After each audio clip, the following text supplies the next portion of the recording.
Kaum muslimin hari ini nggak paham apa itu yang Wahabi, Pak. Kalau kita kembali pada kasus pembahasan Wahabi, saya juga benci dengan Wahabi. Tapi Wahabi yang pernah saya uraikan dalam khutbah, Wahabi yang hadir di Afrika, yaitu adalah Abdul Wahab bin Abdurrahman Al-Afriqi, yang digelari dengan Al-Wahabi, ya, gelar ajarannya. Dia inilah yang mengkafirkan semua kelompok di luar dia, menyesatkan semua kelompok di luar dia, menghalalkan darah dan harta semua kelompok di luar dia. Sementara Syekh Muhammad bin Abdul Wahab yang ada di Arab Saudi, yang menjelaskan dan mencerahkan pemahaman umat, dinobat oleh para ulama Ahlus Sunnah wal Jamaah, dia adalah mujaddid abad itu. Dan ini abad ke-18 kaum muslimin. Beliau bukan yang pantas disematkan gelar Wahabi itu kepada beliau. Ini maaf, kita sekarang ini melihat penzaliman yang entah terencana atau tanpa direncanakan. Umat Islam menzalimi umat Islam sendiri. Kenapa?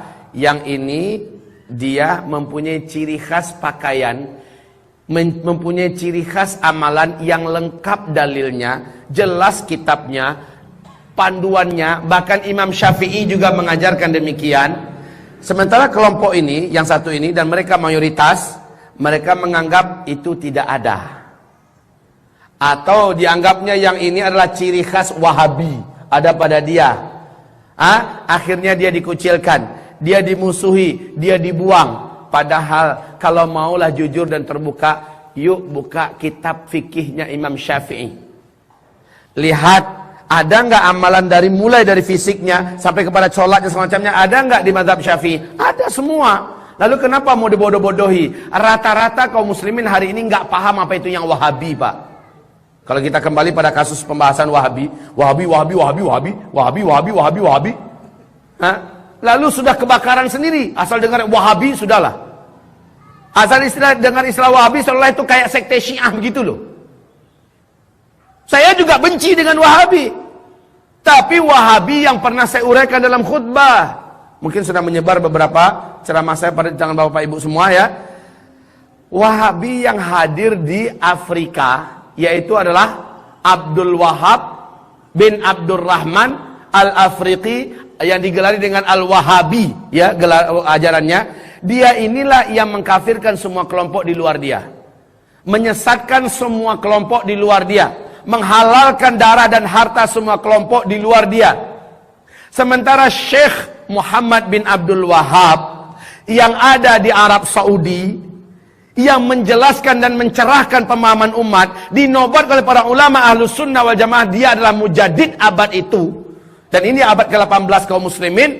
Beliau bukan yang pantas disematkan gelar Wahabi itu kepada beliau.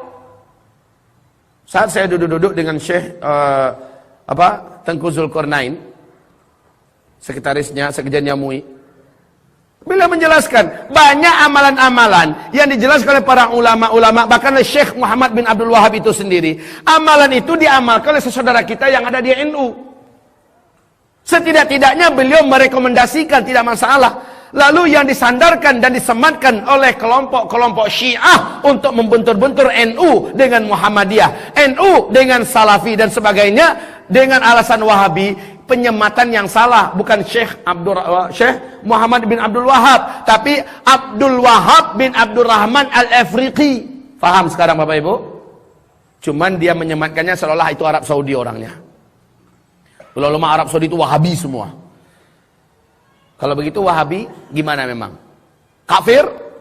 Halal darahnya? Ngapain datang ke situ, ke Mekah, ke Madinah? Kalau memang iya. Ngapain pergi haji ke sana kaum muslimin? Kenapa Allah mengamanahkan Mekah di situ, Madinah di situ, yang Nabi mendoakan sampai akhir zaman, negerinya, penduduknya? Masa iya menjadi manusia yang sesat? Kan cara berpikirnya sudah dikotori oleh orang Syiah, Pak. Saya menyalahkan Syiahnya. Sebab apa? Istilah Wahabi ini sengaja dibangkit-bangkitkan kembali oleh kaum Syiah.